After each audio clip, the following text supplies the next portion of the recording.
Bonjour encore, comme nous l'avons bien mentionné dans la vidéo précédente, nous avions dit que nous allons revenir pour parler de la classification des pauvres.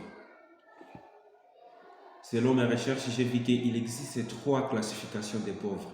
Il existe un pauvre moyen et un pauvre aigu.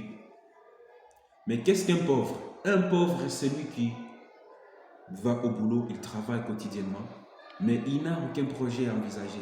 Il n'a pas de dettes. Tu vis qu'il vit dépendamment de ses moyens. Il travaille quotidiennement, mais aucun projet envisagé.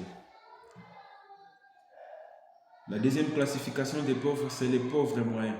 Qu'est-ce qu'un pauvre moyen? Un pauvre moyen, c'est une personne qui travaille régulièrement, il fait son quotidien, il gagne quelque chose, mais il va jusqu'à contracter quelque chose au-delà de ses ententes. Il gagne par exemple 10 dollars le mois, mais il va jusqu'à prendre l'emprunt de 100 dollars. Tu vas voir que cette personne plonge toute la famille dans des problèmes. C'est-à-dire quoi? Supposons que si c'était un membre répondant d'une famille, un responsable d'une famille, cette personne va mourir, mais elle va laisser toute la famille endettée.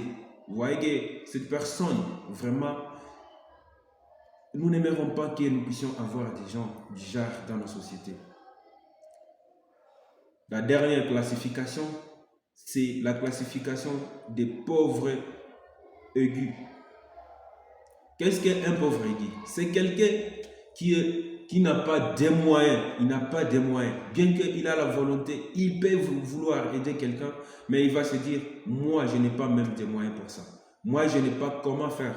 Il se trouve toujours qu'il ou elle stagne sur une seule situation.